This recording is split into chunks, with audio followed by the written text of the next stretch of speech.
Les Burkinabés étaient aux urnes dimanche pour élire leur maire à l'occasion des premières élections municipales depuis la chute du président Blaise Compaoré en 2014.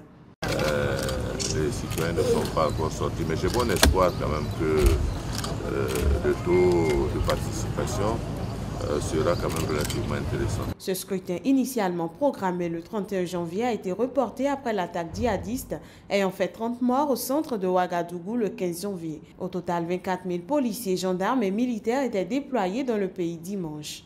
J'ai entendu dire qu'à Dapelego, il y a certaines populations qui interdisent par exemple le déploiement du matériel électoral. C'est dommage.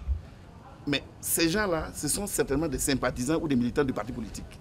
C'est la raison pour laquelle je dis que la responsabilité en incombe au premier chef, au parti politique. C'est à eux de les interpeller, leur dire qu'au nom de la démocratie, qu'ils cessent de faire ce qu'ils sont en train de faire. L'installation de nouveaux conseils municipaux devrait permettre le redémarrage de la coopération décentralisée dont le Burkina Faso est l'un des principaux bénéficiaires dans le monde. Une grande partie des communes du Burkina sont jumelées à des villes africaines et européennes, surtout françaises. Les résultats ne seront pas connus avant la fin de la semaine.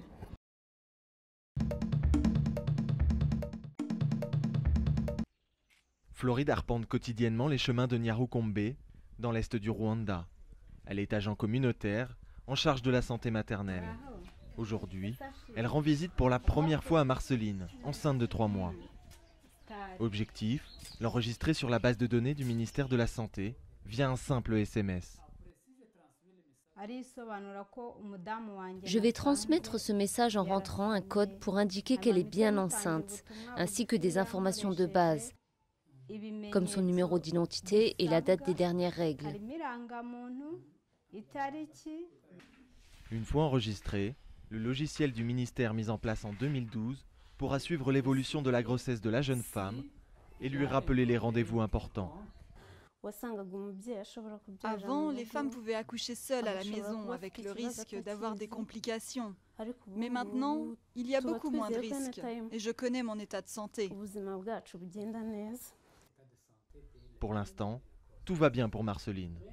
Mais en cas d'urgence, son agent communautaire préviendra le centre de santé le plus proche. Allô ? Le responsable de l'encadrement de ses agents vient justement de recevoir un SMS d'alerte. Quand il commence l'accouchement à domicile, on prévoit ça, on le retire immédiatement pour l'amener au centre de santé. Un agent de santé maternelle transmet ce message au ministère. Le ministère aussi me transmet le message immédiatement disant qu'il me demande l'assistance de cette femme. Même s'il est difficile de mesurer l'impact précis de rapides SMS, selon la Banque mondiale, au Rwanda, les taux de mortalité infantile et maternelle ont été divisés par 2 en 10 ans.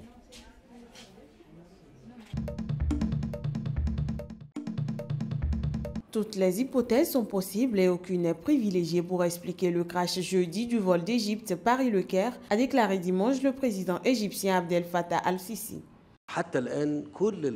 Pour l'instant, toutes les théories sont possibles. Donc, s'il vous plaît, ne vous concentrez pas sur une seule théorie en particulier. Le ministre de l'Aviation civile avait privilégié la thèse de l'attentat le jour même de la catastrophe il y a 3 jours, mais depuis l'absence de revendication et l'émission d'alerte signalant de la fumée à bord et une défaillance du système de commande de vol ont renforcé la piste de l'incident technique. Le vol MS-804 s'est abîmé en mer Méditerranée dans la nuit de mercredi à jeudi dernier avec 66 personnes à bord, dont 30 Égyptiens et 15 Français après avoir soudainement disparu des écrans radars.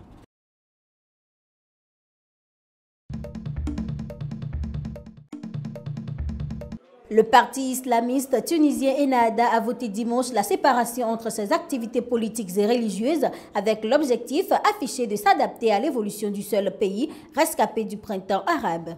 Les taux avec lesquels les feuilles de route ont été adoptées sont extrêmement élevés. La prochaine étape, ça va être l'élection du président du parti. Et puis ensuite, nous procéderons au vote des membres de Majlis Shura. Donc je vous rappelle que c'est 100 personnes qui seront élues, ce qui constitue les 2 tiers de Majlis Shura. Et le dernier tiers sera ensuite nommé, puis validé, entériné par le Majlis Shura élu.